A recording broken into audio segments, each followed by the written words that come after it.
ಆ ಗಣೇಶ ದೇವಸ್ಥಾನವನ್ನು ಅತ್ಯಂತ ಸಂತೋಷದಿಂದ ಉದ್ಘಾಟನೆ ಮಾಡಿದ್ದೇನೆ ಅಂತಕ್ಕಂಥ ಮಾತುಗಳನ್ನು ತಿಳಿಸಲಿಕ್ಕೆ ಬಯಸ್ತಾ ಇದ್ದೇನೆ. ನಾನು ಹುಣಸೂರಿಗೆ ಅಧಿಕೃತವಾಗಿ ಬಂದು 3 ವರ್ಷಗಳಾಯಿತು. ಕಳೆದ ವಿಧಾನಸಭಾ ಚುನಾವಣೆಯಲ್ಲಿ ಕ್ಯಾಂಪೇನು ಬಂದಿದ್ದರು ಕ್ಯಾನ್ವಾಸ್ಗೆ. ಅದಾದಮೇಲೆ ಕಾರಣಾಂತರದಿಂದ ಬರಲಿಕ್ಕಾಗಲಿಲ್ಲ, ಕ್ಷಮಿಸಬೇಕು. ಮಂಜುನಾಥ್ ನಮ್ಮ ಎಮ್ ಎಲ್ ಎ ಆಗಿದ್ದರೆ ನಾನು ಇಲ್ಲಿವರೆಗೆ ಒಂದು 5-6 ಸಾರಿ ಬಂದಿರ್ತಿದ್ದೆ. ಆದರೆ ದುರದೃಷ್ಟವಶಾತ್ ಮಂಜುನಾಥ್ ಅವರು ಕಳೆದ ಚುನಾವಣೆಯಲ್ಲಿ ಗೆಲುವನ್ನು ಸಾಧಿಸಲಿಕ್ಕೆ ಸಾಧ್ಯ ಆಗಲಿಲ್ಲ. ಪಾಪ ನೀವೆಲ್ಲ ವೋಟ್ ಕೊಟ್ಟಿದ್ರಿ, ಆದರೂ ಕೂಡ ಮಂಜುನಾಥ್ ಅವರು ಗೆಲ್ಲಲಿಕ್ಕೆ ಆಗಲಿಲ್ಲ. ಅದು ನನ್ನ ಮನಸ್ಸಿನಲ್ಲಿ ವಿಷಾದ ಇದೆ ಅಂತಕ್ಕಂಥ ಮಾತುಗಳನ್ನು ಹೇಳಲಿಕ್ಕೆ ಬಯಸ್ತಾ ಇದ್ದೇನೆ. ನೀವೇ ಗೆಲ್ಸ್ಬೇಕು ನೆಕ್ಸ್ಟ್. ಈಗ 28 ನೀವೇ ಗೆಲ್ಸ್ಬೇಕು. ಈಗ ಗೆಲ್ಸೋರು ನೀವು, ನಾನು ರಿಕ್ವೆಸ್ಟ್ ಮಾಡೋದಷ್ಟೇ. ನೀವು ಮೇನು ಟಿಕೆಟ್ ಕೊಡೋರು ಅವರು, ಗೆಲ್ಸ್ಬೇಕಾದ್ ನಮ್ಮ ಜವಾಬ್ದಾರಿ.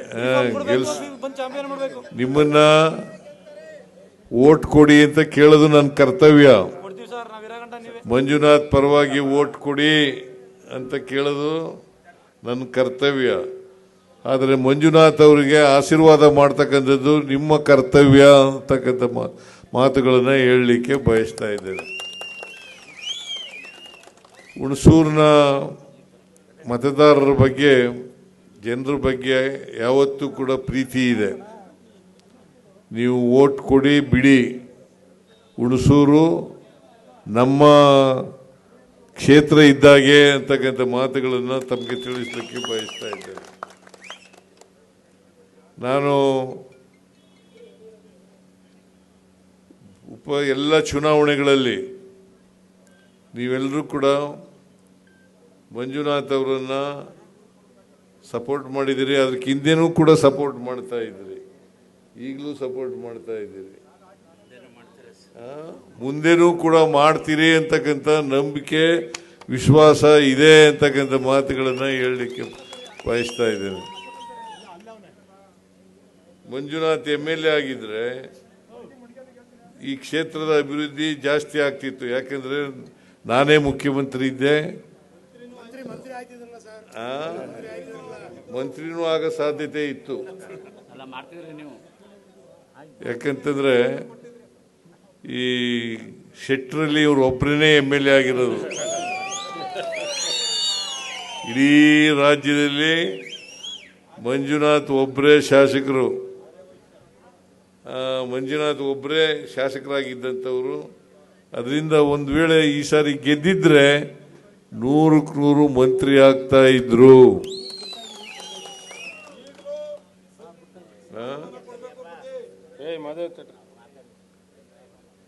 ಇನ್ನು 2 ವರ್ಷ ಇದೆ ವಿಧಾನಸಭಾ ಚುನಾವಣೆ. ಅತಿ ಹೆಚ್ಚು ಕುರುಬರಿಗೆ ಅಧಿಕಾರ ಕೊಟ್ಟಿರೋದೇ ಮಂಜಣ್ಣ. ಹುಣಸೂರು ಒಳಗಡೆ ಎಲ್ಲರಿಗೂ ಕೊಟ್ಟರು ಸರ್, ಅಧಿಕಾರ ಕೊಟ್ಟಿರೋ ಸಮಯನ ಕೊಟ್ಟವ್ರೆ ಹಿಂದ ವರ್ಗಕ್ಕೆಲ್ಲ.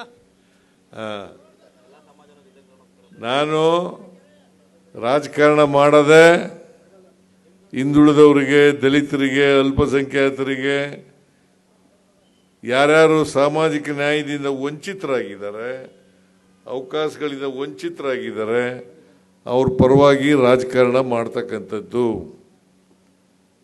ನನ್ನ ಇಡೀ ರಾಜಕೀಯ ಜೀವನ. ನಾನು ಮಂತ್ರಿ ಆದದ್ದು 1984ರಲ್ಲಿ. ಈಗಾಗಲೇ 42 ವರ್ಷಗಳಾಗೋಗ್ಬಿಡ್ತು. 42 ವರ್ಷಗಳಿಂದಲೂ ಕೂಡ ನೀವು ಬೆಂಬಲಿಸ್ತಾ ಬಂದಿದ್ದೀರಿ. ನಿಮ್ಮ ಉಪಕಾರವನ್ನು ಯಾವತ್ತೂ ಕೂಡ ಮರೀಲಿಕ್ಕೆ ಸಾಧ್ಯ ಇಲ್ಲ.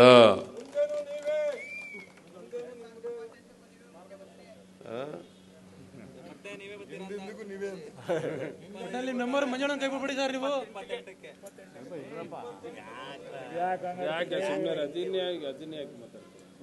ಅವರೇ ಹೇಳ್ತಾ ಇಲ್ವಾ ಎಲ್ಲನೂ?